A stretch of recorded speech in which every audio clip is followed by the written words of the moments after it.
Sahabat GKY Balikpapan yang dikasihi oleh Tuhan, kita bersyukur kepada Tuhan. Hari ini Tuhan bukan hanya memberikan kesempatan kepada kita untuk beribadah kepadanya, tapi juga boleh mendengarkan firman Tuhan. Mari sebelum kita membaca Alkitab, saya mengajak saudara berdoa terlebih dahulu. Bapa kami di surga, kami bersyukur karena Engkau adalah Allah kami yang tidak pernah meninggalkan kami. Termasuk pada hari ini, ketika kami beribadah kepada Engkau, Engkau kiranya sekali lagi berbicara kepada kami secara jelas lewat hamba-Mu. Urapi hamba-Mu dan urapi setiap saudara-saudari kami yang duduk mendengarkan. Demi nama Tuhan Yesus kami berdoa. Amin. Saudara sekalian, hari ini kita akan belajar satu topik, yaitu iman di tengah krisis. Teks kita diambil dari Keluaran pasal 14. Keluaran pasal 14 ayat 1 sampai 14. Ceritanya adalah Allah menyuruh bangsa Israel berkemah di satu tempat di tepi laut. Dan ketika mereka sedang berkemah, maka tentara Mesir datang mengejar mereka. Ini cerita dalam perjalanan mereka meninggalkan Mesir. Dan ketika mereka tahu mereka sedang dihimpit oleh pasukan Mesir dari belakang, kemudian di depan ada laut, mereka dalam keadaan ketakutan berteriak-teriak, lalu datang kepada Musa. Bagaimana jawaban Musa? Mari kita lihat ayat ke-13 sampai ke-14. Di sana dikatakan, tetapi berkatalah Musa kepada bangsa itu, janganlah takut, berdirilah tetap, dan lihatlah keselamatan dari Tuhan yang akan diberikannya pada hari ini kepadamu. Sebab orang Mesir yang kamu lihat hari ini tidak akan kamu lihat lagi untuk selama-lamanya. Tuhan akan berperang untuk kamu dan kamu akan diam saja. Saudara yang dikasihi oleh Tuhan, kalau seseorang bisa menyetir, kapan dia bisa membuktikan bahwa dia sungguh-sungguh bisa menyetir? Bukan pada saat ketika dia sedang berada di jalan lurus, tidak ada halangan, tidak ada mobil lain, lalu dia sendiri menyetir dalam keadaan lancar. Bukan. Justru kemampuannya menyetir itu teruji ketika dia sedang berada di jalan yang sempit atau bahkan yang menanjak turun dan naik. Kemudian di kiri kanan ada jurang yang menakutkan. Pada saat seperti itulah keahlian kemampuan menyetirnya terbukti. Hal yang sama juga terjadi di dalam iman orang Kristen. Kapan iman kita boleh dikatakan kuat dan teruji? Bukan ketika jalan hidup kita dalam keadaan lancar. Bukan ketika hidup kita penuh dengan berkat. Ketika kita sakit disembuhkan. Ada masalah dibukakan jalan. Anak-anak kita naik kelas. Semuanya juara. Bukan pada saat itu. Bukan ketika hidup kita, bisnis kita sedang untung besar. Kalau kondisi demikian, gampang bagi kita untuk berkata, aku beriman kepada Tuhan. Haleluya, Tuhan hebat. Tapi justru iman kita teruji ketika kita sedang menghadapi kesulitan di dalam kehidupan. Ketika bisnis mulai bangkrut, ketika penyakit menimpa, atau ketika ada masalah, kelihatan seperti tidak ada jalan keluar. Setelah hal itulah yang kita pelajari dari teks yang kita baca pada hari ini. Teks memberitahukan kepada kita bahwa iman bangsa Israel sedang diuji oleh Tuhan. Pada saat itu, mereka baru keluar dari tanah Mesir. Mereka baru melakukan perjalanan tidak jauh. Tiba-tiba Tuhan menyuruh mereka berhenti dan berkemah di satu tempat. Catatan sejarah mengatakan saat itu mereka berjumlah sekitar 2,4 juta orang. Besar dan kecil 2,4 juta orang. Ditambah dengan banyak sekali perabot-perabot, harta benda yang mereka bawa, ternak-ternak yang mereka bawa. Oleh sebab itu adalah sebuah kumpulan besar orang, besar, kecil, tua, muda, melakukan perjalanan. Dan apa yang mereka hadapi? Kita memberitahukan mereka sedang berkemah di satu tempat. Yang mereka lihat di depan itu adalah Laut Teberau, Laut Merah. Dan di belakang mereka baru mendengar bahwa pasukan Mesir dipimpin oleh Firaun dengan 600 tentara, 600 kereta dengan tentara-tentara terpilih sedang mengejar mereka. Jadi mereka sedang terhimpit di tengah-tengah suasana Ke depan ada laut, ke belakang ada tentara Mesir. Saudara sekalian, kondisi mereka ada sedikit mirip dengan kita. Hari ini kita juga dikepung, bukan oleh tentara Mesir, bukan oleh lautan, tapi kita dikepung oleh virus corona. Kemana-mana kita takut. Kita takut, banyak orang bahkan mungkin tidak berani keluar, tidak berani ke mall, tidak berani ke toko, tidak berani ke kunjungan. Kenapa? Karena takut di mana-mana ada virus, takut terjangkit virus. Saudara, dalam kondisi seperti ini banyak orang bertanya, di manakah Allah? Apakah Allah peduli dengan manusia? Mengapa Allah tidak turun tangan? Berapa lama lagi Allah kondisi ini akan terjadi? Saudara, hal yang sama mungkin juga ditanyakan oleh bangsa Israel. Allah, di manakah engkau? Mengapa engkau membiarkan kami terhimpit di tengah-tengah krisis seperti ini? Di depan ada lautan, di belakang ada pasukan Mesir. Saudara, kalau kita baca Alkitab dengan teliti, Allah tidak pernah meninggalkan umatnya.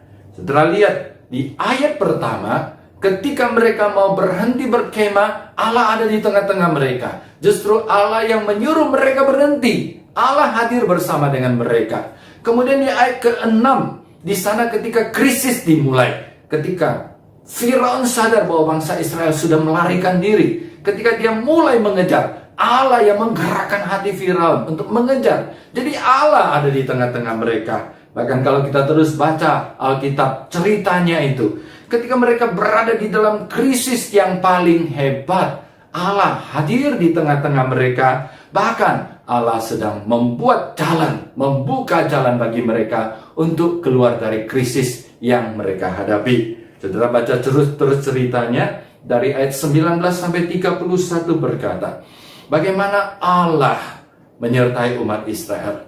Ketika bangsa Israel sudah dikejar dan bangsa Mesir dengan pasukan keretanya sudah hampir mencapai bangsa Israel, Allah melakukan satu hal, yaitu Allah menurunkan kegelapan yang luar biasa gelap yang memisahkan antara tentara Mesir dengan bangsa Israel. Jadi bangsa Israel di sebelah sini, bangsa Mesir di sebelah sini. Di tengah-tengah Allah turunkan kegelapan sehingga bangsa Mesir tidak bisa maju dan mencapai bangsa Israel.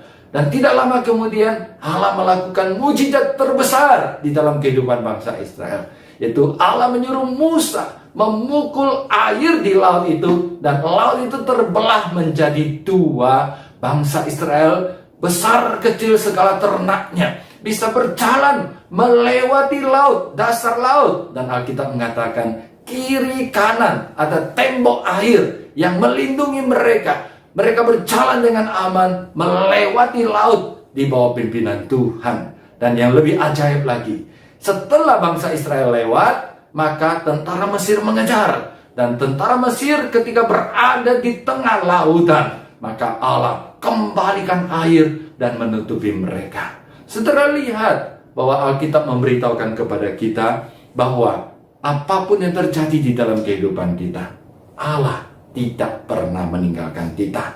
Bahkan di dalam Roma memberitahukan kepada kita, Allah turut bekerja di dalam segala hal yang terjadi di dalam kehidupan kita.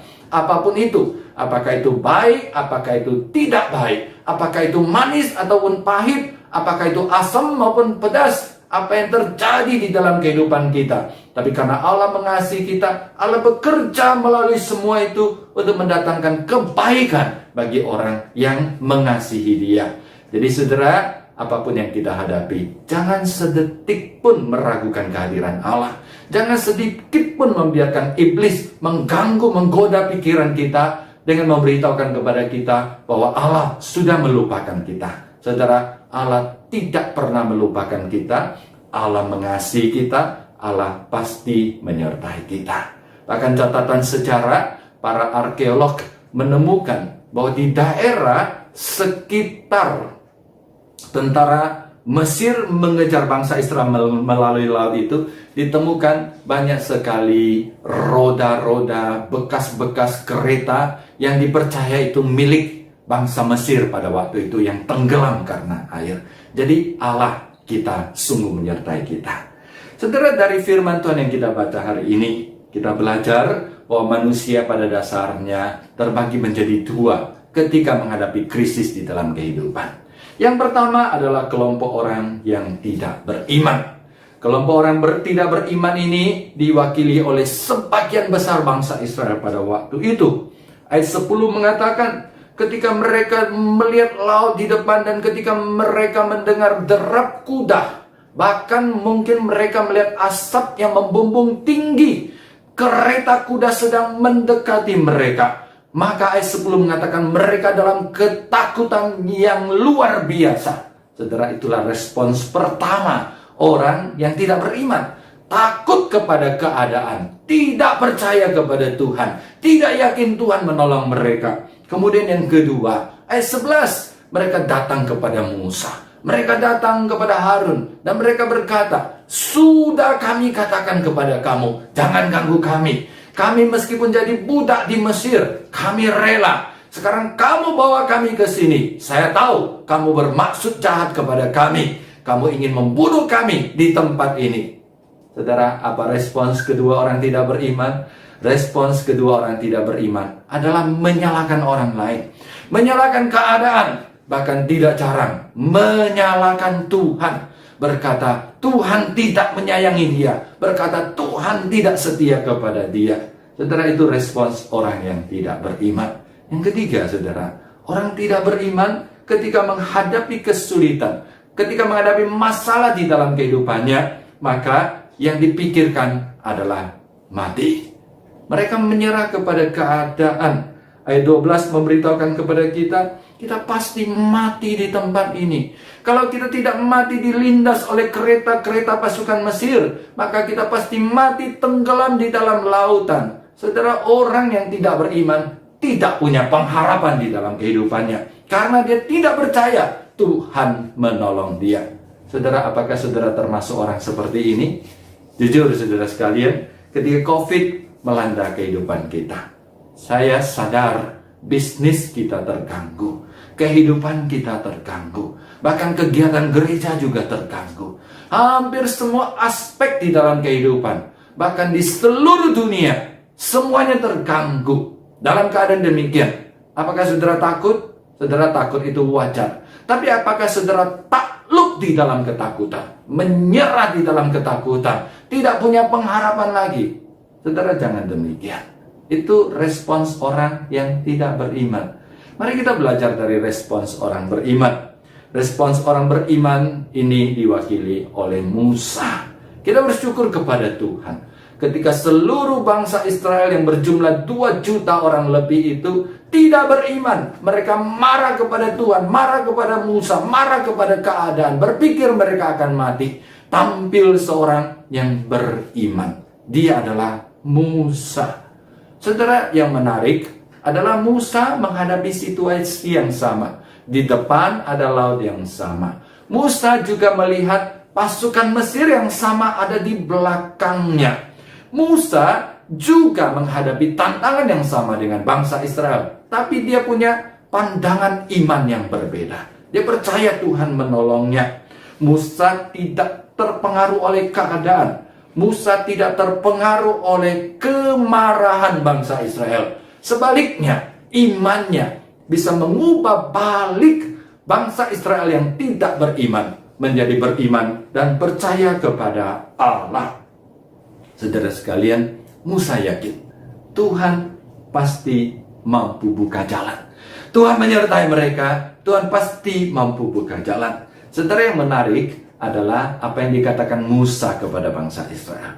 Ketika bangsa Israel datang marah-marah kepada Musa, berteriak-teriak, kita pasti mati, kita pasti mati. Musa berkata, tenang, tenang, jangan takut, Allah pasti menyertai kita. Kalian berdiri tetap saja, lihatlah Allah bekerja. Kemudian di ayat ke-13, satu kalimat yang menarik dari Musa. Musa berkata, lihatlah baik-baik muka-muka orang Mesir ini, sebab ini terakhir kali kamu akan melihat muka mereka. Apa artinya, saudara sekalian? Secara jujur, Musa tidak tahu apa yang akan Allah lakukan. Apakah Allah akan menghancurkan tentara Mesir, atau Allah membiarkan mereka, yaitu bangsa Israel, mati dilindas bangsa Mesir. Tapi apapun yang terjadi, itu pasti terbaik dari Allah. Mengapa? Karena Musa berkata, lihatlah baik-baik muka orang Mesir ini, karena ini terakhir kali kamu melihat muka mereka. Jadi saudara sekalian, ada dua kemungkinan. Kemungkinan pertama, Allah bekerja secara ajaib, menghancurkan bangsa Mesir, sehingga bangsa Mesir yang mengejar mereka, tentara Mesir yang mengejar mereka, dibunuh semua oleh Allah, sehingga bangsa Israel tidak akan melihat muka mereka lagi. Tapi ada kemungkinan kedua. Kemungkinan kedua adalah Allah tidak membebaskan bangsa Israel, sehingga mungkin mereka mati tenggelam, atau mungkin mereka mati dilindas. Nah, bangsa Israel itu umat Allah, saudara sekalian. Kalau mereka mati, mereka kemana? Mereka ke surga, ke tempat Allah, Yahweh, Allah Bapa berada. Nah, di surga itu tidak ada muka orang-orang Mesir lagi. Jadi mereka tidak akan melihat muka-muka seperti itu. Jadi saudara sekalian, itulah Musa. Ketika dia menghadapi krisis, dia percaya Tuhan menyertai dia. Tuhan membuka jalan untuk dia.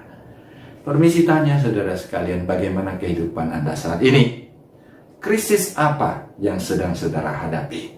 Mungkin saudara sedang menghadapi krisis karena coronavirus. Mungkin saudara sedang menghadapi krisis ekonomi. Mungkin saudara dalam keadaan ketakutan. Setelah krisis pandemi ini lewat, maka akan datang badai ekonomi. Setelah badai ekonomi lewat, akan datang badai politik. Setelah badai politik lewat, akan ada badai keamanan. Saudara sekalian, semakin kita pikirkan, semakin kita renungkan, semakin kita dengarkan penjelasan-penjelasan para ahli, hati kita semakin galau, hati kita semakin takut, ketakutan kita semakin besar, saudara sekalian. Saudara, kita semua menghadapi seperti ini. Dalam kondisi demikian, apa yang dapat kita perbuat? Dari firman Tuhan hari ini, saudara sekalian, kita belajar dua pelajaran yang sangat penting. Yang pertama, saudara sekalian, yakinlah Tuhan pasti buka jalan. Yakinlah Tuhan tidak pernah meninggalkan kita. Tuhan bahkan sedang membuka jalan untuk kita. Jadi kalau kita menemui masalah, biasa kita cari jalan. Jalan ke depan tertutup, jalan ke belakang tertutup, jalan ke samping kanan tertutup, jalan ke samping kiri tertutup. Kita terkepung oleh masalah, terkepung oleh keadaan. Depan, belakang, kiri, kanan tertutup. Jangan lupa kita masih punya satu jalan. Jalan ke atas. Yaitu jalan ke surga itu selalu terbuka. Itulah masanya saudara sekalian, tanda orang beriman. Yaitu kita ketika menghadapi masalah, kita tidak pernah berhenti berdoa. Ya, ada lagu mengatakan, bila keadaan mencekam, kesulitan melanda kamu, berdoalah kepada Tuhan, karena Dia hanya sejauh doa.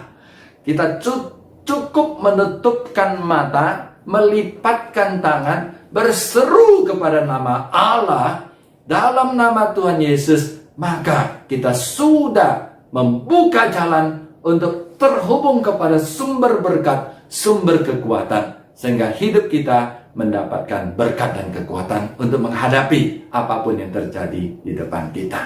Saudara, ingat, Allah mengasihi kita, Allah Maha Kuasa, Allah tidak pernah meninggalkan kita, Allah bahkan sedang merancang satu kebaikan untuk kita. Allah sengaja membiarkan kita mengalami semua ini supaya hidup kita boleh menjadi lebih kuat dan tangguh. Itulah pelajaran kedua kita, saudara sekalian.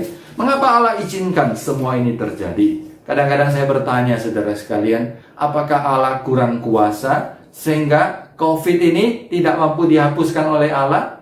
Saya percaya Allah mampu. Tapi kenapa Allah tidak dalam sekejap mata, ting, lalu COVID ini hilang? Kita semua tidak perlu takut lagi, bisa kembali hidup dalam keadaan normal. Bahkan tidak jarang orang berkata, Tuhan, kalau COVID ini berlalu, saya akan lebih setia mengikut Tuhan. Saya akan lebih setia melayani Tuhan. Kalau Tuhan kembalikan bisnis saya akan lebih setia, lebih banyak memberikan persembahan. Nah, saudara, banyak orang berjanji seperti itu, saudara sekalian ya. Pertanyaannya adalah, kita tidak perlu tunggu COVID lewat baru setia kepada Tuhan. Kita tidak perlu tunggu COVID lewat baru melayani Tuhan. Kita tidak perlu tunggu COVID lewat baru memberikan persembahan. Ketika kita sedang menghadapi kondisi seperti ini, tunjukkan iman kita bahwa Tuhan mengizinkan semua ini adalah untuk melatih kita. Kenapa Tuhan melatih kita? Dua hal. Yang pertama, supaya kita lebih tangguh. Yang kedua, supaya kita bisa menjadi berkat bagi orang-orang di sekitar kita. Saudara coba bayangkan, saudara adalah salah satu bangsa Israel yang menyertai Musa pada waktu itu. Ketika itu, saudara berada di belakang Musa. Lalu saudara melihat di depan ada laut. Lalu saudara juga melihat di belakang ada tentara Mesir. Lalu saudara melihat Musa mengangkat tangannya, mengangkat tongkatnya, memukul air dan laut itu terbelah. Lalu saudara berjalan melewati laut itu, saudara sekalian. Saudara, apakah saudara bisa melupakan peristiwa itu? Saya kira tidak mungkin kita melupakan peristiwa itu. Kalau boleh, saudara sekalian, kita punya pengalaman seperti itu. Tapi nggak bisa, saudara sekalian, karena itu sudah terjadi. Jadi, kenapa Allah izinkan? Karena Allah memberikan kesempatan kepada kita untuk merasakan, mencicipi, dan mengalami kuasa Allah di dalam kehidupan kita. Melatih kita supaya kita lebih tangguh, saudara sekalian. Kalau iman kita itu tidak dilatih, maka kita tidak akan menjadi sesuatu yang tangguh, yang memuliakan Tuhan. Dan Allah ingin, saudara sekalian, kita menjadi berkat. Ya, lewat pengalaman pribadi kita, lewat bagaimana kita berjalan bersama dengan Allah, melewati masa-masa sulit di dalam kehidupan. Pada suatu hari nanti, kita bisa menguatkan orang yang sedang mengalami hal yang sama. Saudara, saya kenal seorang jemaat, dia pernah sakit kanker dan dia disembuhkan. Saudara, dia menceritakan waktu dia sakit kanker itu luar biasa sakit, luar biasa menderita. Dan dia juga mempertanyakan Allah, kenapa Allah izinkan? Apakah saya lebih jahat daripada orang lain? Apakah saya lebih berdosa daripada orang lain? Kalau tidak, kenapa Allah izinkan? Tapi bersyukur lewat proses pengobatan, operasi, kemoterapi, akhirnya dia disembuhkan. Dia mengatakan ketika dia sedang menjalani kemoterapi, dia dalam keadaan yang luar biasa. Bahkan dia sudah menyerah katanya. Hampir berdoa supaya Tuhan cabut saja nyawanya. Karena kondisi itu begitu sulit. Tapi dia bersyukur ada orang-orang di sampingnya menguatkan dia. Akhirnya dia sembuh. Nah, sekarang saudara sekalian, dia bisa menjadi sumber kekuatan bagi banyak orang. Ketika dia membesuk dan bertemu dengan orang sakit kanker. Dan ketika orang sakit kanker itu tidak punya pengharapan, menyalahkan orang, menyalahkan diri, putus asa, saudara sekalian. Dia berkata, jangan khawatir, aku dulu pernah mengalami seperti kamu. Ternyata Tuhan itu baik. Tuhan tidak meninggalkan saya. Tuhan menuntun saya melewati. Dan Tuhan juga bisa menuntun kamu melewati. Saudara sekalian, itulah salah satu tujuan Tuhan mengizinkan kita menghadapi kesulitan, tantangan di dalam kehidupan. Selain Tuhan ingin membuktikan dirinya setia, menyertai kita, membuka jalan untuk kita, tapi Tuhan juga ingin melatih kita. Bahkan ada orang mengatakan, saudara sekalian, kita ini seperti tanah liat yang sedang dibentuk oleh Tuhan. Nah, tanah liat itu dibentuk oleh Tuhan untuk menjadi bejana-bejana yang indah dan mulia. Nah, untuk menjadi bejana yang indah mulia, dari tanah liat itu melewati banyak proses. Tanah itu harus diambil, tanah itu harus dibersihkan, tanah itu harus dibentuk. Setelah dibentuk, ternyata kalau tidak sesuai, perlu dihancurkan lagi, dibentuk lagi, dihancurkan lagi. Kalau sudah jadi bentuk bejana, dijemur. Setelah dijemur, tidak jarang bejana atau alat keramik itu harus dimasukkan ke dalam api, dibakar di dalam api. Setelah dibakar di dalam api, sudah matang, sudah bagus, baru dikeluarkan, dibersihkan lagi, baru dicat menjadi keramik yang indah, yang mulia, yang mahal harganya. Seperti itulah kehidupan saudara dan saya. Kalau kita tidak pernah mengalami kesulitan, tidak pernah dibentuk oleh Tuhan, terkadang hidup kita tidak sesuai dengan kehendak Tuhan. Tuhan menghancurkan hidup kita. Terkadang Tuhan ingin memurnikan kita.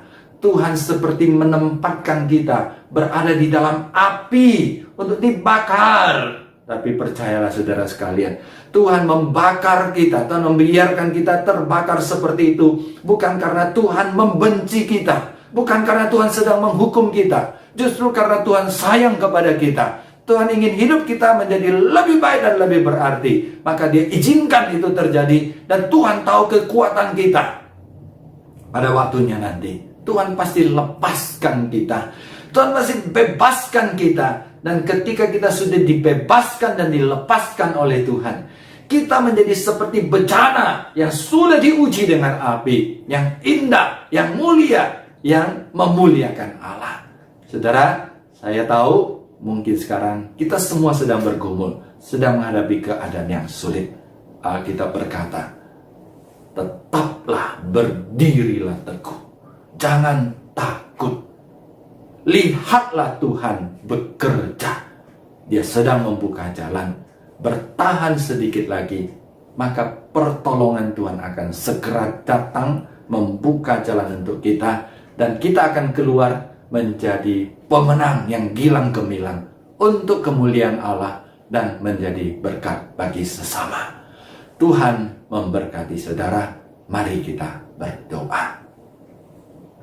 Bapa di surga, kami bersyukur melalui kesaksian bangsa Israel yang menghadapi krisis. Kami boleh belajar bagaimana hidup kami di tengah-tengah kondisi seperti ini juga bisa lepas dari krisis kesulitan dengan mengandalkan Engkau.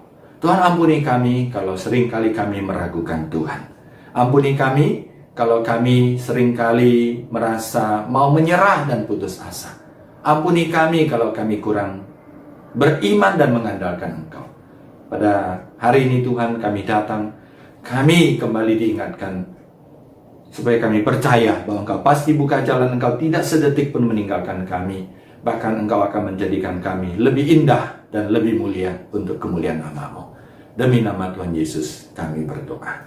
Amin.